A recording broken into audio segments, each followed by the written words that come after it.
And welcome back to Late Night Lately, the late night show. I'm your host, Chad White, and if you didn't know, this is the late night show for the website cpluscomedy.com.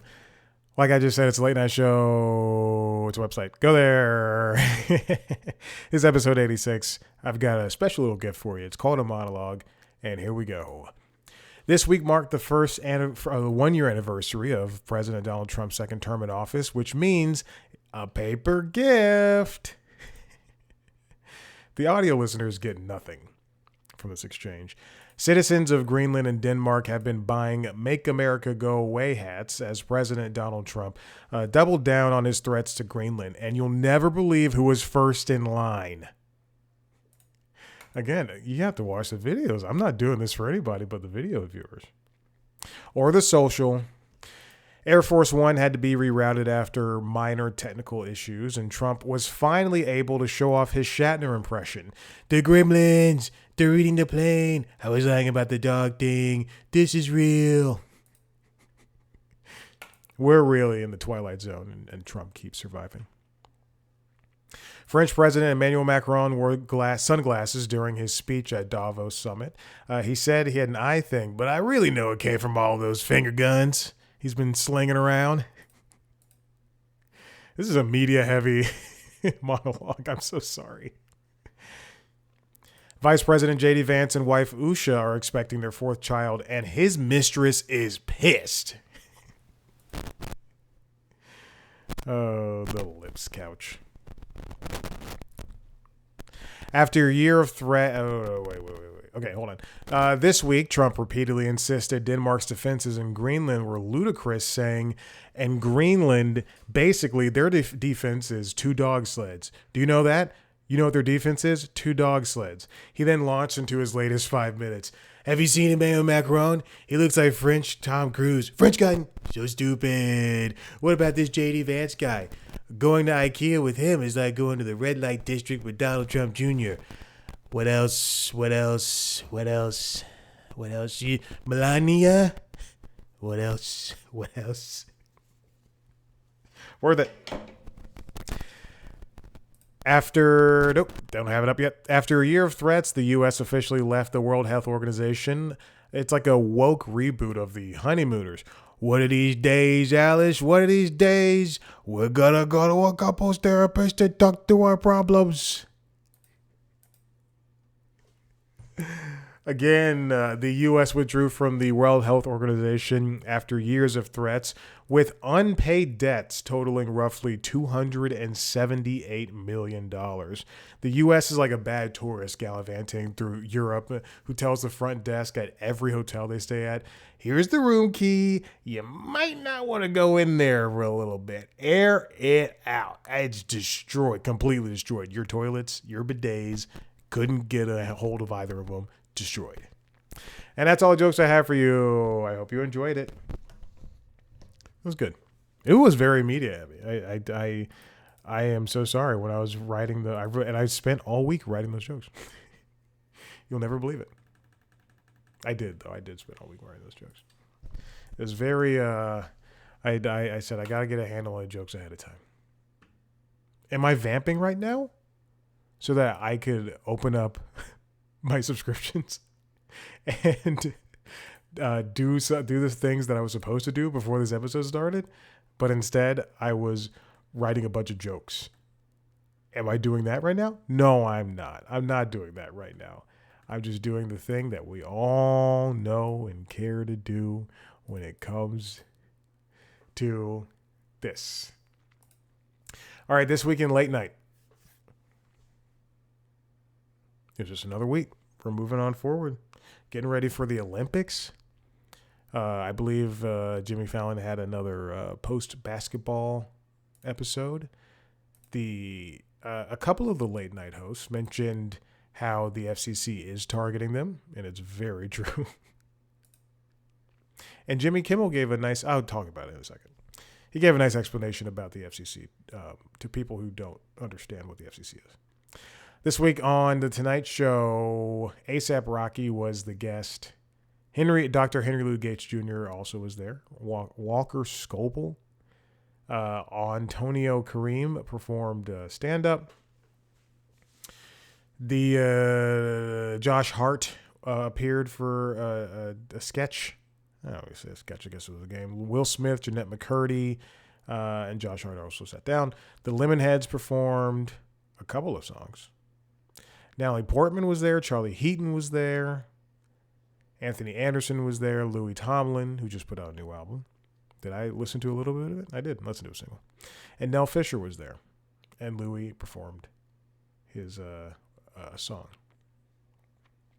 On Late Night with Seth Meyers, there was all the closer looks. Sarah Silverman, Mark Strong. We got the Leave 'Em Alone guy. Billy Bob Thornton popped up wearing what I can only assume to be either a balaclava or a very thin beanie on his head, along with a barely on, it's like, I dare not say fedora, but it looks like a small Stetson, like a skinny Stetson, but it's probably a fedora and is a giant earring. Heidi Gardner was there as well. Molly Baz, the chef, was there to cook, make a sandwich, and I guess promote a cookbook. Claire Foy, Burt Kreischer wearing a shirt, Sean Hayes, and friend of the show, Maria Taylor. You might say, how is she a friend of the show? Years ago, I sat down with a friend who was interviewing her, Maria Taylor, and I met Maria Taylor. No big deal, friend of the show. I'm allowed to say that. Rachel McAdams on Jimmy Kimmel Live. It was Rachel McAdams, Judd Apatow, the Temper Trap performed. Jackson White, Martin Short appeared. Mike Epps, the American Idol judges, which were Luke Bryan, Lionel Richie, and Carrie Underwood were there. And Men at Work performed.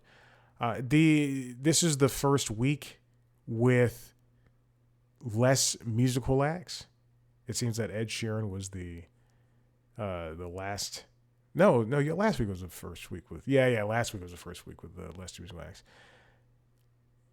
Where does this time go? I'm thinking because Kimmel's monologues are already pretty long. So I wonder where the time is going. Let's just pick an episode without a musical act. So the episode with Martin Short, he had a 15-minute monologue. And then Jackson White was the guest. There's 9-minute, 15-minute with Martin Short. So that's roughly 39. So there's episodes are just shorter, it seems like. It's like 41 minutes. I guess that makes sense. Okay. The Late Show with Stephen Colbert. I was looking at the title and I couldn't put words together. The Late Show had Stellan Scott. Nope, excuse me. I'm sorry. It scrolled down. Bernie Sanders, which was an episode I watched all the way through. I did have to do a lot of fast forwarding. Jessica Williams, Lucinda Williams performed. Jane Fonda, who when I saw Jane Fonda, I was like, she's looking good. Maria J. Stephen. Chance the Rapper performed, and he also sat down on the couch. And then on The Daily Show, there was no Stewart. Because there was no Monday episode, and everybody but the NBC shows took off. That's why there's less videos. I was like, why are there less videos? Josh Johnson hosted all week. He spoke to Artis Stevens and Simu Liu and Alexandra Stapleton. We had appearances from Jordan Klepper, Ronnie Chang, and Lewis Black. All right. That's all the things that happened in late night this week. Let's move on. Two very interesting things are going on. As I mentioned, the FCC thing where the chairman, Brendan Carr, whatever the hell his name is, he got to put these scissors back. It's just they're trying to get the equal opportunity or equal airtime thing. They're just trying to invoke a rule, quite frankly, unfairly. And now the gist of the rule is you have to give equal airtime to political party opponents. So if Bill Clinton appears on, I chose Bill Clinton because I wanted to do his Arsenio Hall. If Bill Clinton appears on Arsenio Hall now, not back then, but if Bill Clinton appears on his, I should have done a modern, let me do something new. If Kamala Harris appears on Jimmy Kimmel Live during her presidential run and they talked for 10 minutes, then he's got to do the same thing for Trump at some point during that. Yeah. And it just invoking this rule and trying to take it away and doing things. It's just, we know that these people are jagoffs and they continue to be that way. Anyway, another thing that happened was, this comes from Variety, written by Michael Schneider. Craig Ferguson, who's hosting Scrabble, was asked about his late night world.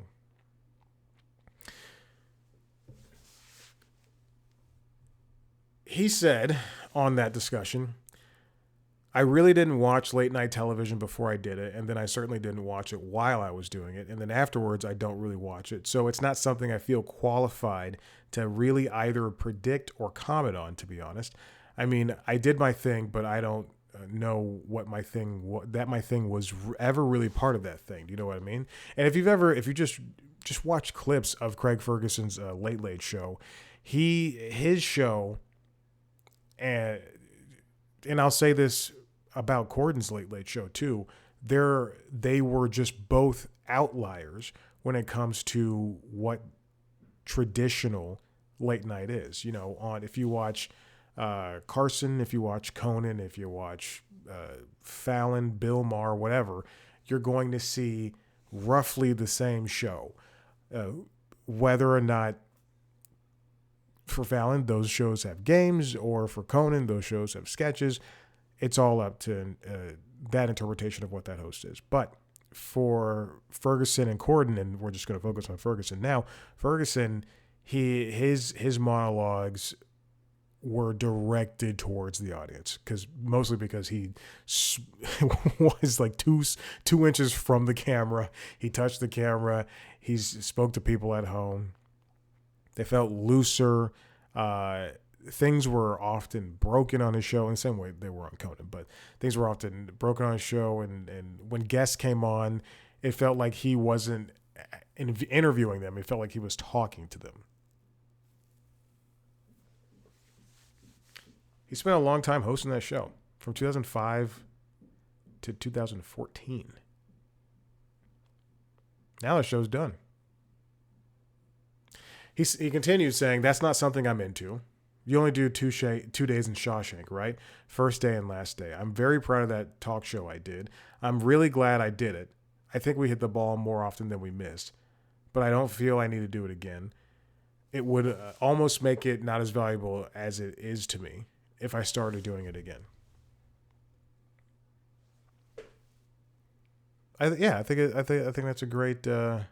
Also, I don't think CBS Now would allow a lot of the things that he did. And I'm not saying that they were salacious or anything, but they wouldn't, and it would just be a smaller and weaker of a show.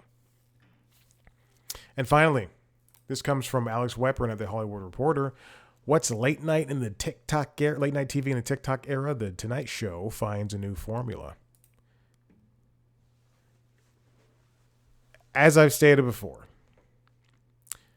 when YouTube came about, Kimmel was the first host Kimmel Show was the first show to really steer into that.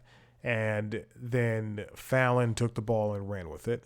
And then Corden just took it into a new stratosphere. And it feels as though every single host or every single show since then has been trying to capture this, like, similar kinds of magic.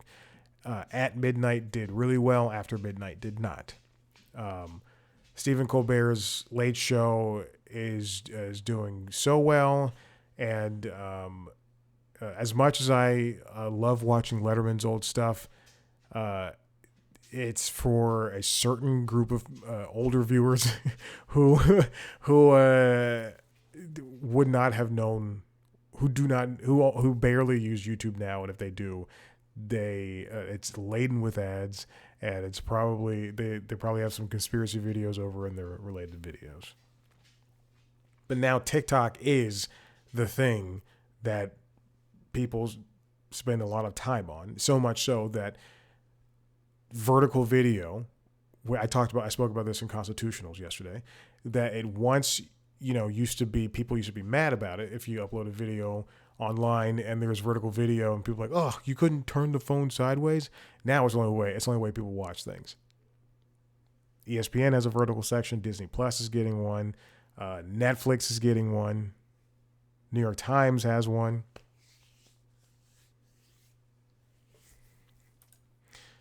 But as Weprin writes, so many people are tuning in on TikTok just for the Late Show. Particularly, it's the Late Show, the late night. Particularly for whatever Fallon's doing. And I notice when I try to go to TikTok to post a clip, and C Plus Comedy follows the Tonight Show and all the late night shows. For the Tonight Show, we're often getting just made for TikTok videos. There's a lot of people walking by my apartment right now.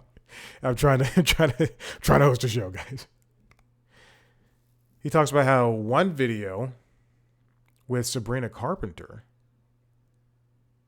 One video with Malala Yousafzai singing "Bees in the Trap" and him singing "What's Up" has 109 million views on TikTok.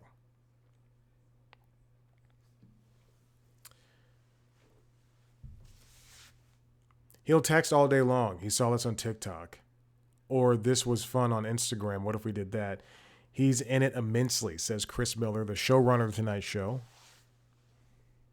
It's very much like a back and forth conversation we're having when we have these guests on the show to make sure that we are putting together something that doesn't feel like we're just hopping on a trend. Adds Tonight Show supervising producer and head of digital, Nick Dyer. It's astounding to me how these things are put together. I mean, even still, when I see somebody put out a good TikTok, this is how you know I don't know much about TikTok. But when I see someone put out a good TikTok, that's at least the audio is like synced, like there's two different audios synced together, and there's all these different cuts. I can go, wow, yes, that is something.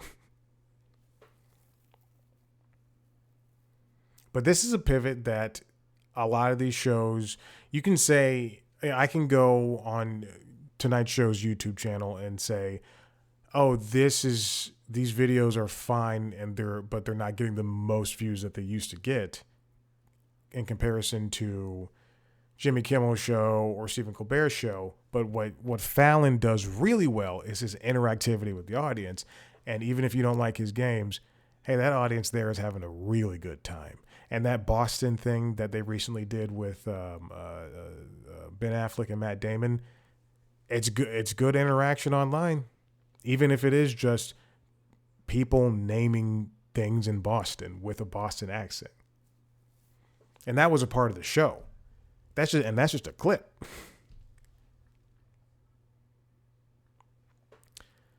So there's different trends. They want the monologue, they want comedy, they want all that stuff, but they also want to extend beyond that 11:35 time slot. I think once we see, I don't think this will ever happen, but once we start seeing digital exclusives like interviews, then that regular show is dead at that point. I don't know. But I don't think we'll ever see that. According to data provided by the show, video views across social platforms soared by 30% in 2025 to 16 billion, with the show now counting more than 114 million followers across its digital and social footprint. And that's something to brag about because, you know, if you are an artist, if you're a musical artist and you have a certain number of followers, the music publishers see that. People want to work with people who have a lot of followers. That's how that's how SNL hires its cast members. You know, that's one of my big issues with SNL. Don't hire these people who already have tens and twenties and hundreds of thousands of followers. Hire the young comedians just like you used to.